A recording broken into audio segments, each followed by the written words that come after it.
Esam zemnieku saimniecībā Torņkalns. Un šeit no pirmo uzzināsim, cik svarīgi zemniekam ir kalte un arī kombaina iegāde.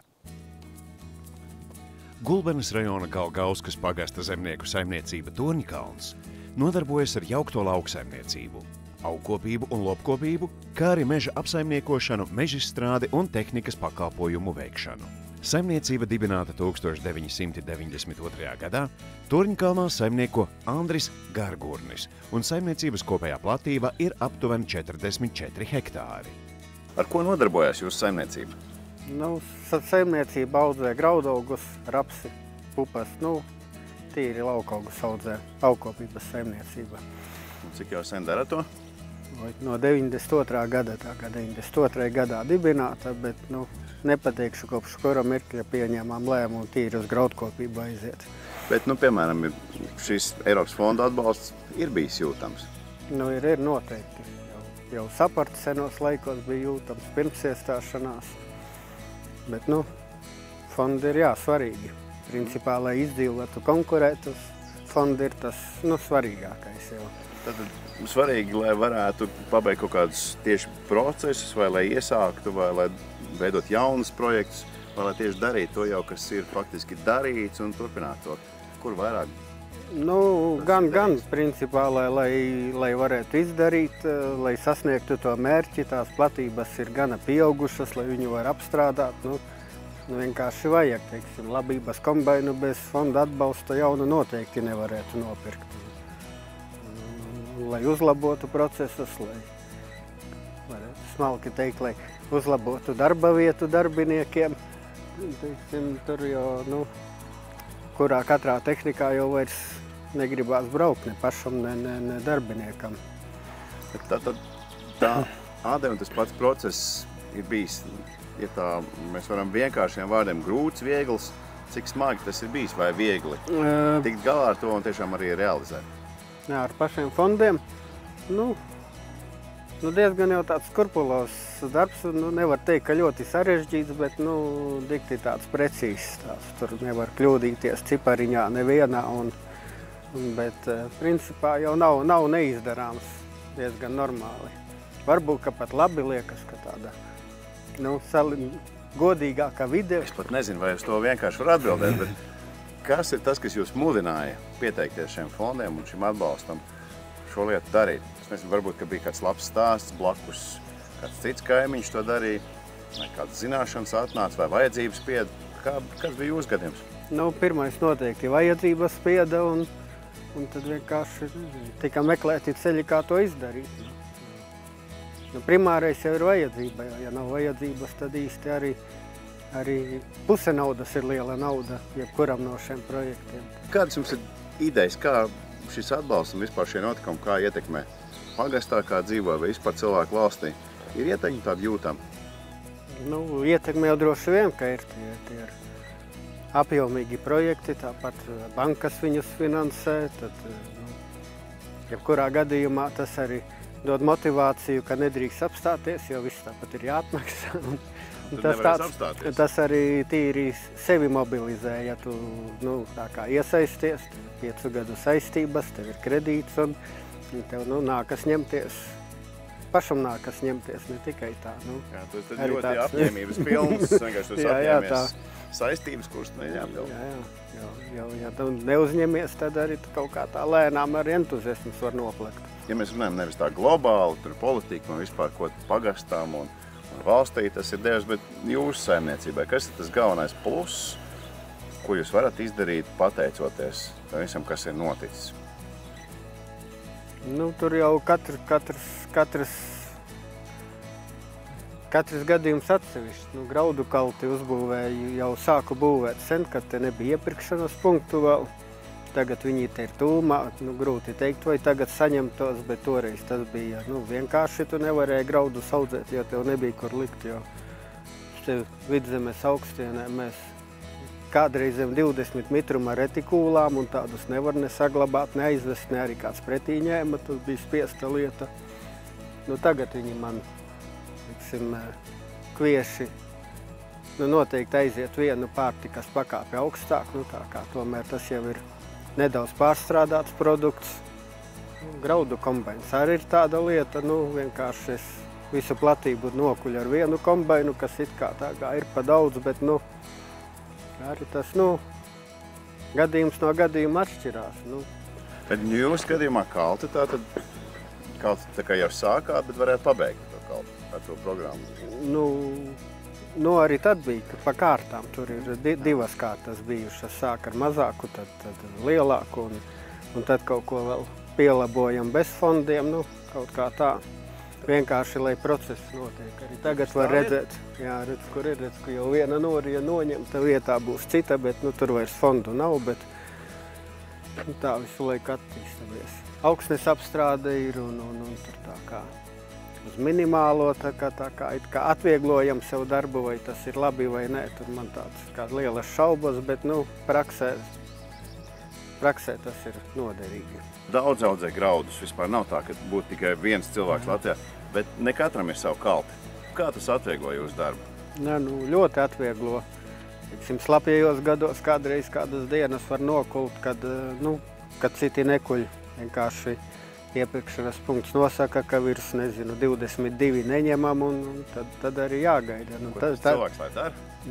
Arī gaida, tad viņam attiecīgi ir droši nelielāka platība, jo visi jau rēķinās ar savu, ko var, ko nevar. Un tad mēs kādas dažas dienas nozogam, to dienu nav daudz kulšanā. Bet jums tad ir faktiski drošāks tas process, jūs skaidri zināt, ka jūs varēsiet nodot pareizajā pakāpē? Protams, drošāks. Un tas arī ir viens no galvenajiem, ka tu vari strādāt tad, kad papildus dienas mums viņu kulšanai normāli, citi saka 10 dienas, mums iestiepjas mēnesim pāri noteikti, bet tad, ja tu dabū kaut 2-3 dienas klāt, tas jau ir daudz. Ja mēs skatāmies pa mūsu plašo Latviju kopā, mūsu mīļo, jauko zemi, kāds ir graudu audzēšanas atšķirības un vai tādas vispār ir starp Vidzemi, Kurzemi, Latgali? Atšķirības ir ļoti lielas. Veģetācijas periodā kaut kādos, cik gara ir sezona, mums rudenī mēs kviešus kuļam, rapsim praktiski jābūt jau iesētam, citur tur ir kaut kāda nedēļa, 2 vismaz starpā. Un kādreiz agrākos laikos to arī novērtē, fondos bija atšķirība, tam nelabvēlīgam reģionam bija lielāki atbalsta procenti, jo, teorētiski mums ir jābūt ļoti lielākai tehnikai, kā tur, kur tas veģetācijas periods ir garāk. Lielākoties tie pirkumi notiek ar lauku atbalsta dienesta palīdzību, ne? Jā, lielie pirkumi, jā. Graudu kombains, kalte. Traktorus nepērkam, jo tur tas lielajām saimniecībām atbalsts ir vairs pat nevar nopirkt, laikam, jā. Bet, katrā ziņā nav tā, ka tu vienkārši aizbrauc uz Eiropu, pasaki, man vajag naudu, un tev iedod vienkārši traktors neierobežotā daudzumā, kā varbūt daudziem liekas. Pēc naudas uz banku iet, jā. Un tad lauka atbalsta dienas nosec kaut kādu daļu. Ja projekts ir apstiprināts, izgājis. Cik mēs te runājam, tad šis ir viens no lepnumiem, vai ne? Jā, šitas ir, jā. 500 000 aparāts. Ko viņš dara mums? Labības kombains. Kas lūdzu? Labības kombains tas ir. Bet viņš tādā savās tā veidā, viņš tāds plats paliek, ne? Bez hēdera, hēders tur atsevišķi. Tad tas ir kombains. Cik maksā tagad viens kombains? Cik nāk? Cik nāk? Šitas bija 450. 1000, jā. Paņemtu gudrāku hēderi, tad izšķirs 500 būtu. Tā kā pusmiljons. Jā, Piedalēs Loto 75 miljonus vinēt, un var pastāstīt, cik daudz kombains. Jā. Nē, ja var šitādu nopirkt, tad lauksaimniecība nebūtu jānodarbojas. Gudri cilvēki saka, jā. Jā, bet kombains jau tev ir vajadzīgs tādēļ, lai tu varētu apkopt savu saimniecību, tas nav luksus. Jā, protams, tā ir. Nepieciešamība, kaut kā tā labība jāsavāc, kaut kā tas viss pēc tam ir jāatmaksā. Kā ar atmaksāšanu? Izdodas, neizdodas, grūti, viegli? Kā kuru gadu. Pēdējie 2 nebija baigi viegli. Bet ir arī tā kā nobeigti, noslēgti projekti, kas tas ir atmaksāts un viss foršiem? Jā, daudz. Kaut arī ir noslēgta. Tā arī ir jau atmaksājusies. Un kombains šitas ir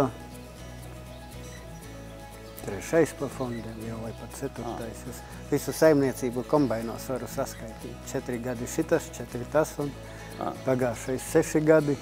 Bet tad jau tā arī tas notiek. Faktiski tas tāds patīkams, veiksmīgs darījums. Saki, šis man ir vajadzīgs, lai es varētu izdarīt to, tad tu vari arī to izdari, ej tālāk, noslēdz to projektu un vari arī attīstīties. Nu, tā ir, jā. Vispār kopumā nākotnē arī parakstīsies tādām lietām? Nu, droši vien, nav jau gribas jau strādāt diezgan moderni, var jau arī neparakstīties, bet tā, nu, zūd jau darba prieks. Ko jūs gribētu novēlēt pārējiem Latvijas zemniekiem? Nezinu, izturību un optimismu. Izturību un optimismu. Kad esam aprunājušies ar zemnieku saimniecības Torņkalni pārstāvi, uzklausīsim, kas sakāms Lienai Jansonai, valsts sekretāra vietniecei nozaru politikas un tirgus jautājumos. Kā mēs varam vērtēt Eiropas Savienības fondu ieguldījumu Latvijas lauksaimniecībā?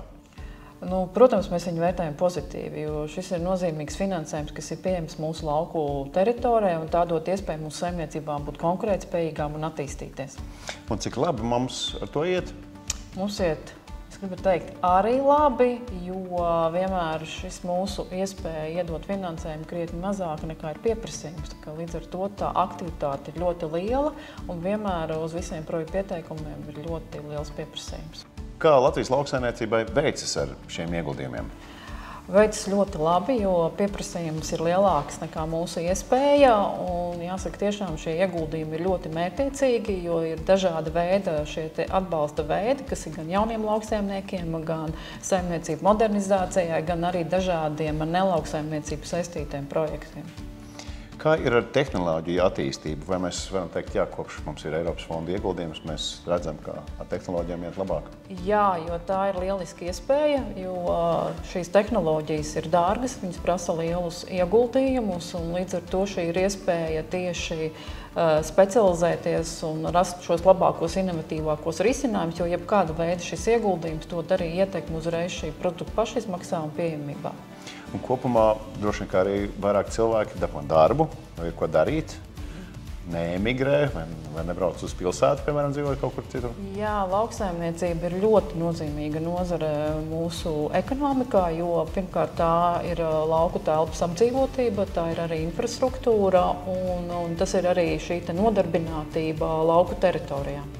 Tātad cilvēki turpat arī paliek uz vietas dzīvot, kur viņi dzīvojuši? Viennozīmīgi, jo tīpaši ar šīm atbalsta programmām un ieguldījumiem, kuru mērķis ir iesaistīt jaunos lauksaimniekus, tas ir tieši šo jauno paudzi noturēt laukos un dot šo iespēju tur attīstīt savas saimniecības. Vai mēs varam arī izmērīt, cik labi mums iet lauka reģionos, cik mums ir šīs jaunās darba vietas, pateicoties Eiropas fondiem? Jebkurai programmai ir šis rezultāts, uz ko mēs tiecamies ar šo ieguldījumu, un tieši attiecībā uz darba vietām, jā, mums ir vairākas atbalsta programmas, kuru mērķis bija tieši radīt jaunas darba vietas lauka teritorijā.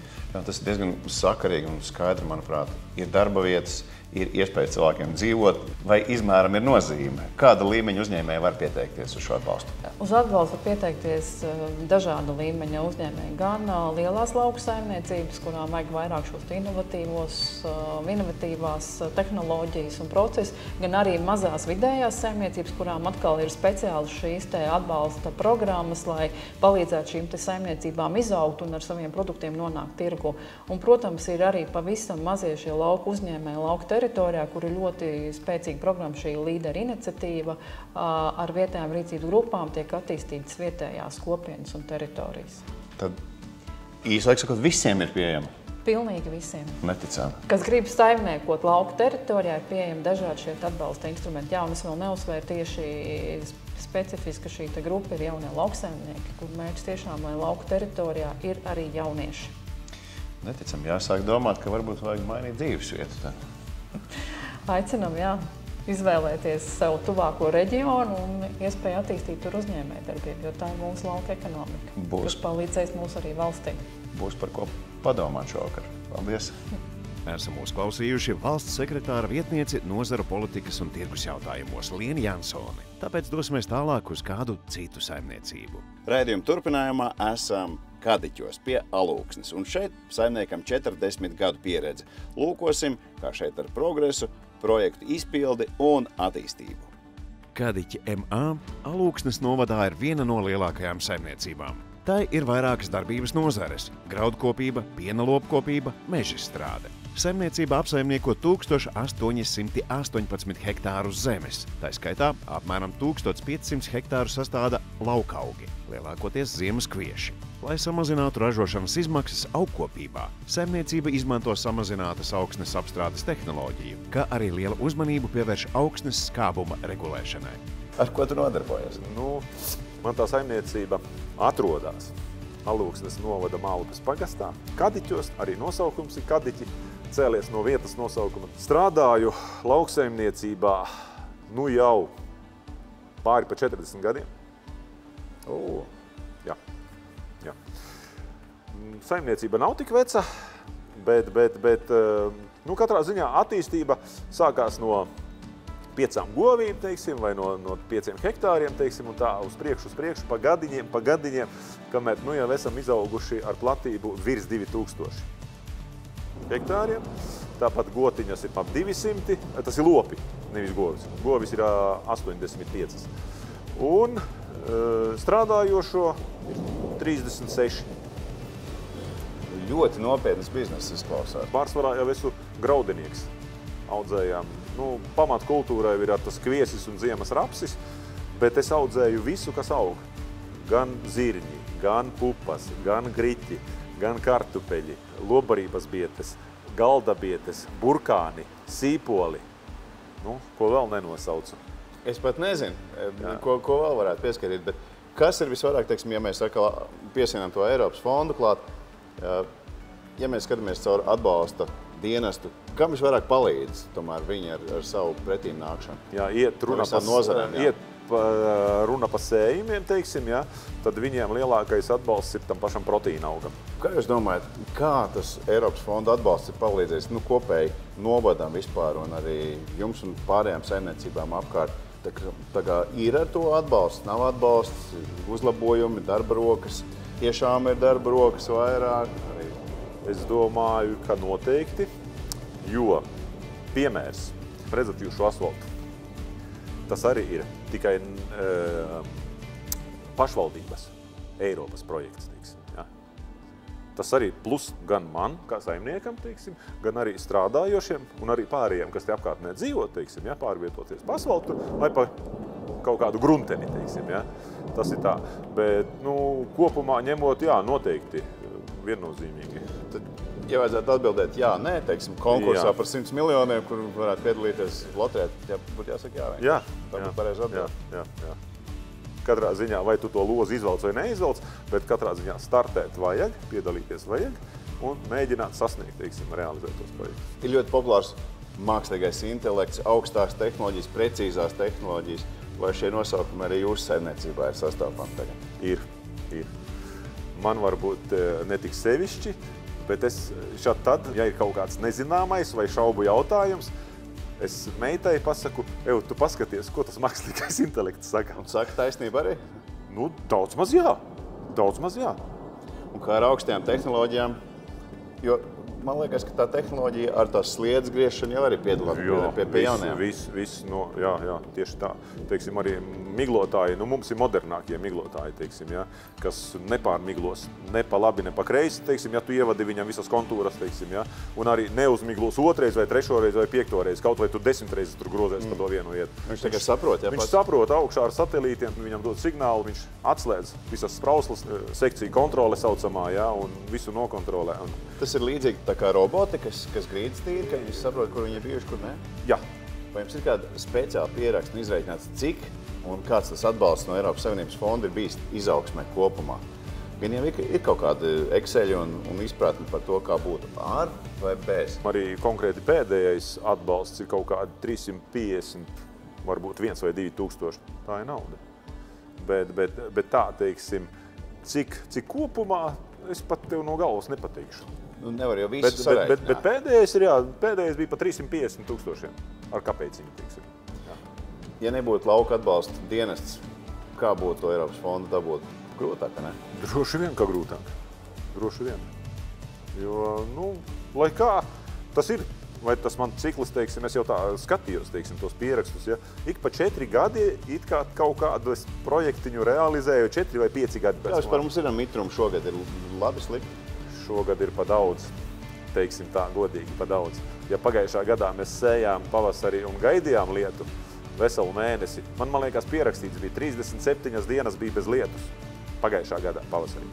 Šogad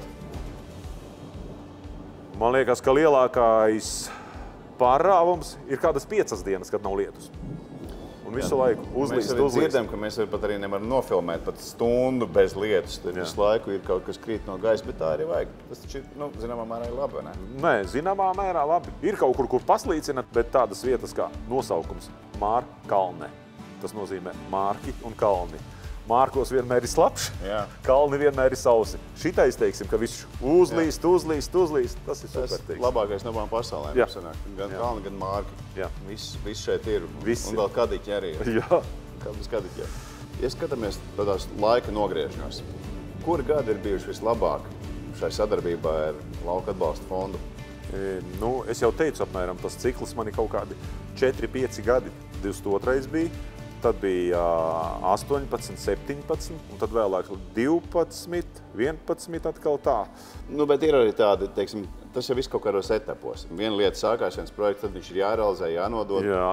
Un tad arī noslēdzās. Tad arī noslēdzās. 5 gadu uzraudzība, teiksim, ja. Tu viņu uzrakstīji, apguvi, atbrauca komisija, teiksim, visu pieņēma, vai tev atbilst pēc specifikācijas, kā tev bija paredzēts.